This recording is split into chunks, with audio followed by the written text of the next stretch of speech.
पर्व आ गया है और होली का पर्व आते ही इस वर्ष लोगों के मन में कई तरह के सवाल उभर रहे हैं। जैसे इस वर्ष होलिका दहन के समय को लेकर आखिर होलिका दहन कब किया जाएगा और होलिका दहन के पश्चात हम होली कब मनाएंगे।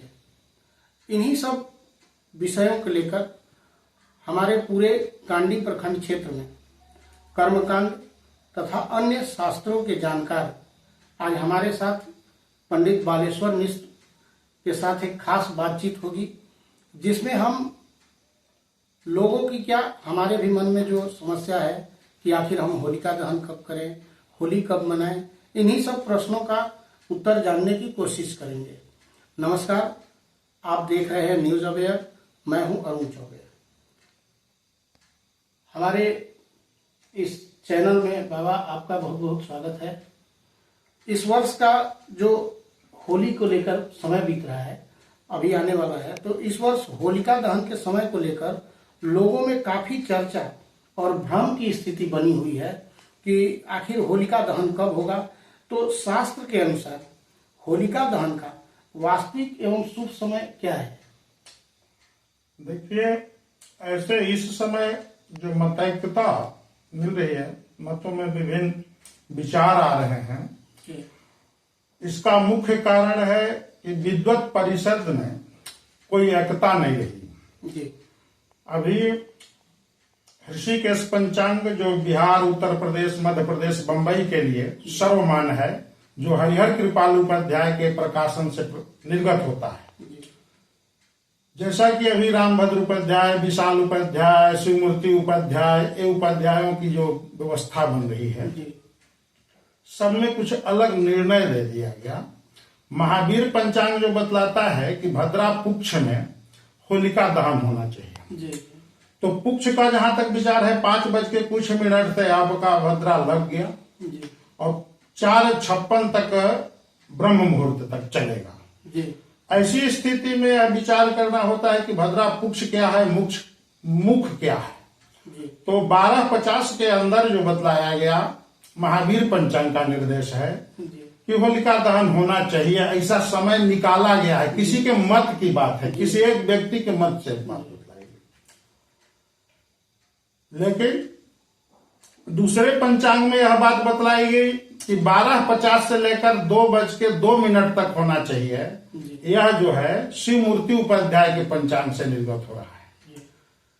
अब हमने कहा कि उत्तर प्रदेश, मध्य प्रदेश, बिहार, बंबई, यह सभी जगहों के लिए सर्वमान्य जो है ऋषिकेश पंचांग है, जो हरिहर कृपाल उपाध्याय से निर्गत होता है। और निर्णय सिंधु के मुताबिक यह बात बतलाई गई है कि 3 कंडीशन लगती है इसमें। होलिका दहन का 3 कंडीशन है। रात्रि का समय हो, पूर्णिमा हो, भद्रा रहित हो, भद्रा के बाद भद्रा अंत्य होलिका दहन, यह बात बताइए। होलिका दाह होना चाहिए भद्रा निर्गत होने के बाद। तो यह 4:56 के बाद रात्रि में अरुणोदय से पहले, सूर्य भगवान की लालिमा आने से पहले यह जो है होलिका दहन उचित है।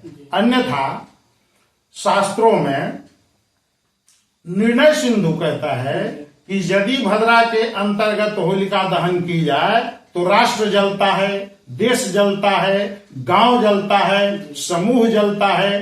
तो यदि हम विद्वत परिसरों में कोई एकता नहीं रही, कोई निर्णय नहीं ले सकता है, तो यह जलन है। इसको हम फ्रेश शब्दों में यह कह सकते हैं कि जलन पैदा हो रही है, जो हम एक दूसरे से विचार विमर्श नहीं कर पा रहे हैं। लेकिन आज की जो होलिका दहन है, काल युक्त नाम का संवत्सर जो दहन की बात बतलाई गई है, तो हमने अभी 12 साल पहले भी यह बात देखी कि 4:00 में होलिका दहन हुआ। तो ऐसा नहीं है कि भद्रा के बीच में ही होलिका दहन की जाए। 4:56 के बाद अरुणोदय से पहले ही प्रयुक्त समय होगा होलिका दहन के। जैसे हमने कई लोगों के मुख से सुना कि 12 से मध्य रात्रि 12 से 1 के बीच में हो जाना चाहिए, तो क्या इसमें कितनी मतलब? नहीं, इसमें सत्यता इसलिए नहीं है कि उसमें भद्रा पुक्ष बतलाया गया, लेकिन पुक्ष इसलिए नहीं होगा कि यदि सडंग व्यवस्था है, शरीर की सडंग व्यवस्था है, तो उसमें मुख जो है 5 बजे यदि प्रविष्ट कर रहा है तो मुख होगा, लेकिन 12:50 तक अंतर्गत जो बतलाया गया महावीर पंचांग का निर्देश है, तो उसमें यह कुछ साबित नहीं हो सकता। सडंग में अगर 6 जगहों पर उसको विभाजित किया जाए तो यह तथ्य सही नहीं बैठता है। दूसरी, आपको यह शिवमूर्ति उपाध्याय के द्वारा 12:50 से 2:02 तक यह समय दिखाया जा रहा है, यह भी प्रयुक्त समय नहीं है। होलिका दहन सर्वमत से और निर्णय सिंधु के मुताबिक 4:56 के बाद ही होना चाहिए, अरुणोदय से पहले हो जाना चाहिए। बाबा, लोगों के मन में यह शंका बना हुआ है कि आखिर होली हम 3 को मनाएं, 3 मार्च को या 4 मार्च को? जी, जहां तक 3 मार्च की बात आती है जी, तो आज जो है 5 बजे से पूर्णिमा प्रारंभ हो रही है, कल 4 बज के कुछ मिनट तक पूर्णिमा है जी। इसके बाद 3:20 से चंद्र ग्रहण लग रहा है।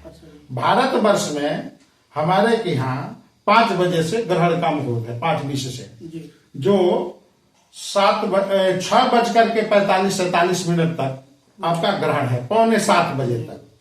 तो 6:45 बजे तक जब ग्रहण रहेगा तो चंद्र ग्रहण का 9 घंटे पूर्व जो है ग्रहण का सूतक लग जाता है, जिसमें देवी देवताओं का पट बंद हो जाना चाहिए, स्पर्श करना बिल्कुल गलत है। तो हमारी परंपरा में यह जो बात बतलाई गई है कि कर्पूर गौरम करुणावतारम संसार सारम भुजगेंद्र हारम सदा वसंतम हृदयारविंदे भवम भवानी सहितम नमामि।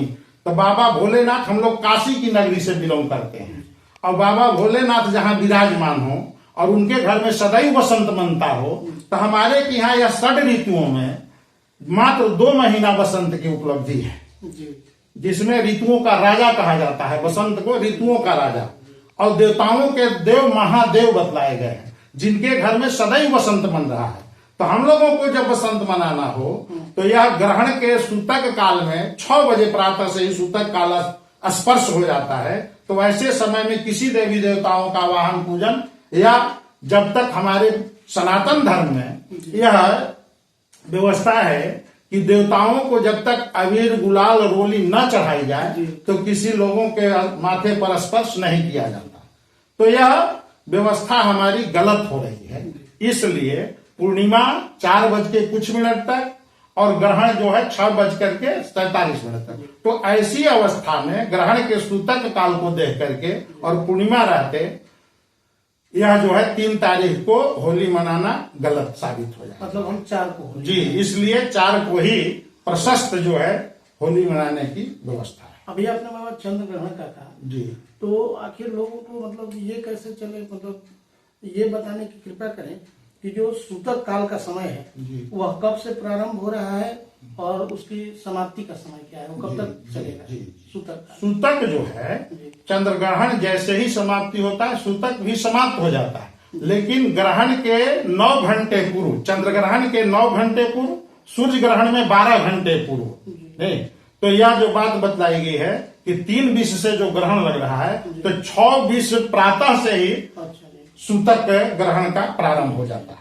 तो ऐसी अवस्था में बालक वृद्ध मरीज जो हैं उनके लिए जो भोजन प्रसाद बनता है तो उसमें भी कुशा रख करके और उसका प्राशन करने की विधि बतलाई गई है।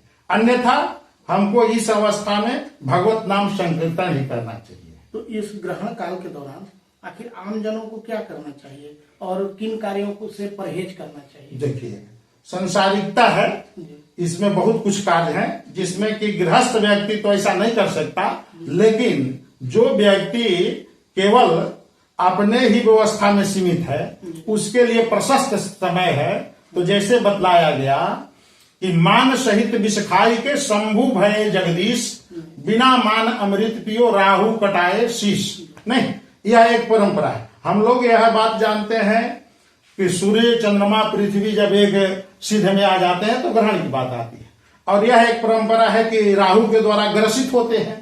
तो ऐसे समय में जिस समय चंद्र ग्रहण हो, सूर्य ग्रहण हो, यानी हमारे सनातन धर्म में या पुरुष सूक्त में यह बात बतलाई गई कि चंद्रमा मनसो जाता चक्षो सूर्यो अजायता सूर्योदात वायुश्च प्राणश्च मुखाद अग्निर अजायता। नहीं, यह जो बात बतलाई गई कि सूर्य चंद्रमा जो भगवान के विराट स्वरूप में है और उनके ऊपर कोई अगर ग्रह लग रहा हो यानी उनको कटाक्ष हो रहा हो तो उस समय हमारा परम कर्तव्य बनता है कि भगवत नाम संकीर्तन किया जाए, जिससे कि अपनी कल्याण और उस प्रभु के चरणों में भी सादर समर्पित हो, जिससे कि उनको परम शांति की प्राप्ति हो। हम जब पूजन करते हैं तो यह कहा जाता है कि इदम न ममः, यह जो बात है कि यह जो अर्चन बंदन मैं करता हूं यह मेरे लिए नहीं है, आपकी प्रसन्नता के लिए होनी चाहिए।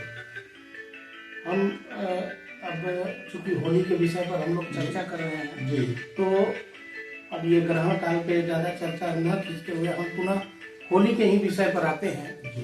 तो अभी आप देख रहे हैं चूंकि हमारा युवा वर्ग जो है वो त्योहार के आड़ में उसमें कई सारे और भी अन्य कार्य कर रहे हैं। तो ये होली के सामाजिक पक्ष की बात करें तो आज की युवा पीढ़ी होली आखिर कैसे मनाए ताकि इस पर्व की गरिमा और मर्यादा दोनों बनी रहे। देखिए, एक परंपरागत प्रथा हम सबको यह मालूम है कि होलिका दहन जो बताया गया, होलिका प्रहलाद को लेकर के जलाना चाहती है। हिरण्यकशिपु जो चाहता है कि प्रहलाद की व्यवस्था बिगड़ जाए, लेकिन हमने अभी भोलेनाथ की चर्चा करी तो ये केवल राम राम यही मंत्र उनका रहा। तो आज जो यह बात बतलाएगी कि प्रहलाद राम जी का पाठ पढ़ते हैं और उनको नहीं रहने देना चाहता है, तो यह परंपरागत यह कथा आ रही है। और आज भी जो हमारे समाज में विकृति आ रही है तो इसका मुख्य यह उद्देश्य है कि अश्लीलता को छोड़कर होली जो है बड़ी गले से मिलने का पर्व है, एक दूसरे से प्रेम संबंध बनाने की बात बतलाई गई है। अच्छा, अब रह गई कि यह भजन सबको मालूम है कि सीताराम सीताराम सीताराम कहिए, जाहि विधि राखे राम वही विधि रहिए। तो उसमें यह अंतिम पंक्ति आती है कि काम रस छोड़ प्यारे राम रस रसिए, काम रंग छोड़ प्यारे राम रंग रंगिए, सीताराम सीताराम सीताराम कहिए, जाहि विधि राखे राम वही विधि रहिए। तो यह अश्लीलता का पर्व नहीं है। नहीं, अब यह समझा जाए कि यदि यह होलिका दहन करना चाहती है प्रहलाद को, लेकिन देखिए प्रभु की लीला कि वह जो है कवच स्वरूप जो चादर है वह प्रहलाद के ऊपर है, न कि होलिका के ऊपर है। जलाना है प्रहलाद को और जलती है होलिका। तो आज यह व्यवस्था है कि यदि इस परंपरा के नाते या आज हमारी जो सनातन प्रथा है या बाबा भोले की नगरी में सदा बसंत मनाया जा रहा है, हमको उस बसंत में शामिल होना है और 2 महीने के लिए बसंत उत्सव का समय मिला तो हम उसको व्यर्थ न गवाएं। अपने समाज में, परिवार में, मोहल्ले में, अपने सगे संबंधियों, इष्ट मित्र से हट करके भी जो व्यक्ति मिलता है उससे गले से प्रेम से मिलना चाहिए। अभी बाबा जो हम लोग अक्सर देखते भी हैं जी, और ये हमारे कहीं न कहीं समाज के लिए चिंता की विषय भी है, क्योंकि हमारा सनातन धर्म एक सभ्य समाज है जी। तो ये चिंता की भी विषय है कि हम अक्सर देख रहे हैं कि लोग त्योहार के आड़ में नशा भी करते जा रहे हैं और नशा करने के दौरान कई तरह के आपत्तिजनक कार्य कर बैठते हैं। तो क्या इसके पीछे हम मतलब ये जो नशे की आदत बढ़ते जा रही है तो इस प्रवृत्ति को आप शास्त्र और समाज मतलब शास्त्र और समाज दोनों की दृष्टि से आप कैसे इसको देखते हैं? देखिए, जहां तक नशा मुक्ति की बात बतलाई गई है, जी, यह लिखा हुआ है कि संध्या संपन्न व्यक्ति कभी दैन नहीं हो सकता। जी, तो जिसमें संध्या नहीं, बंधन नहीं, तो त्रिकाल संध्या बतलाई गई है। हम कभी त्रिकाल संध्या से हटकर एक संध्या भी नहीं करते, उसका ज्ञान नहीं है। यानी हमारे संस्कार में कहीं न कहीं षोडश संस्कार में कमी रह गई, इसके चलते हम इससे वंचित रह रहे हैं। समाज में चाहे लोग जितने भी इसके तरफ जैसे रहे कि यहाँ बंदी हो गया, शराब बंदी हो गया, नहीं मिल रहा है, तो वहां प्रभाव थोड़ा और अधिक बढ़ा है। नहीं, वहां के लोग और उत्सुक होते हैं। जैसे एक बच्चे को कहा जाए कि इसमें ऐसा चीज है, आप स्पर्श नहीं करिए, तो जिस पर बांध लगाया जाता है तो वो थोड़ा अधिक प्रयास करता है कि इसकी मजा को और चख लेना चाहिए कि क्या इसमें है, देख तो लें। तो यह बात जो बतलाई गई है, यह प्रतिबंध लगाने का विषय नहीं है, यह स्वतः अपने आप में सुधार करने की जरूरत पड़ती है। क्यों?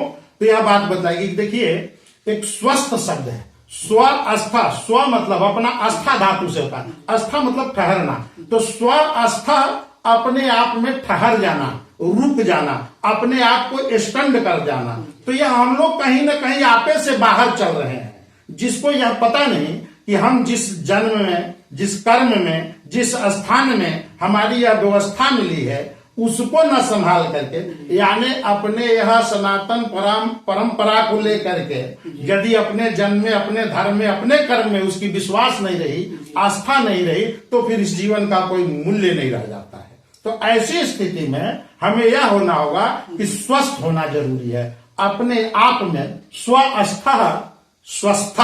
और यदि आपे से बाहर चलने लगेंगे तो हम न जाने क्या क्या कर बैठेंगे।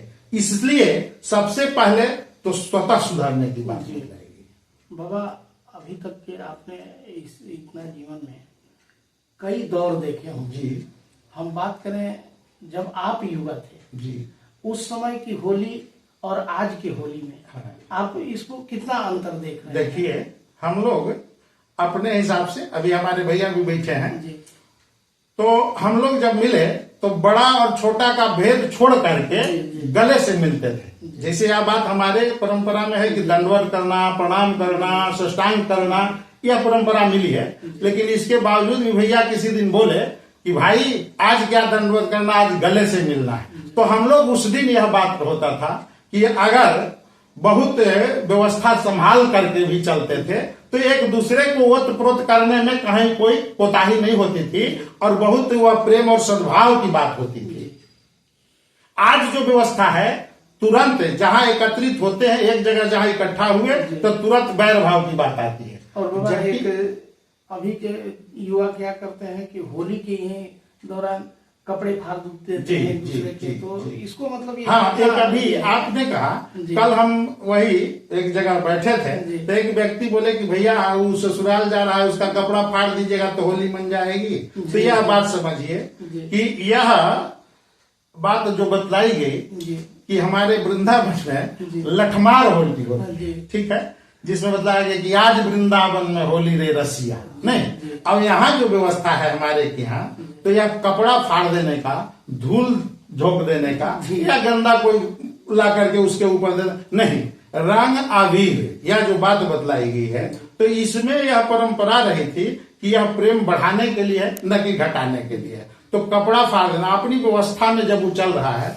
तो हमारे लिए अश्लीलता करना या नग्न करना या उसको नीचा दिखाना या कमजोर दिखाना, उस दिन के लिए उसमें प्रेम और सद्भाव की कमी जागृत करती है। इसलिए इस परंपरा को थोड़ा छोड़ना पड़ेगा। अब बाबा, चूंकि आप इतना बहुमूल्य समय हमको आप दिए ना, लेकिन अब सबसे अंतिम सवाल हम ये कर रहा हूँ कि आज के युवा को इस होली को लेकर क्या संदेश देना चाहेंगे? आज के युवा को केवल यह हम संदेश देना चाहते हैं कि बड़ी प्रेम से, सद्भाव से, जो जहां है, जिस रूप में है, जैसी व्यवस्था में है, उसको होली का त्योहार प्रेम से मनाना चाहिए। एक दूसरे से शांति का प्रतीक होना चाहिए, अशांति फैलाकर नहीं, अश्लीलता नहीं, अश्लीलता से बचते हुए, और यह जो है उत्सव प्रेम के रूप में परिणति की जाए। बाबा, आप अपना इतना कीमती समय हमारे चैनल को दिए, इसके लिए बहुत बहुत धन्यवाद आपका। और हम जो लगातार हम लोगों के मन में यह समस्या होती थी कि हम होलिका दहन कब करें, होली कब मनाएं, तो इन्हीं सब समस्याओं को लेकर हम बाबा के पास आए थे। अब ये सारे समस्या दूर हो गए हैं। तो ऐसे ही खबरों को देखने के लिए आप हमारे चैनल से जुड़े और हमारे चैनल को ज्यादा से ज्यादा सब्सक्राइब करें, ताकि भविष्य में और भी ऐसी समस्याएं आए तो हम एक यही धार्मिक आयोजन ही नहीं, हम कई आयोजनों के उस समस्या को हम दूर करें। नमस्कार।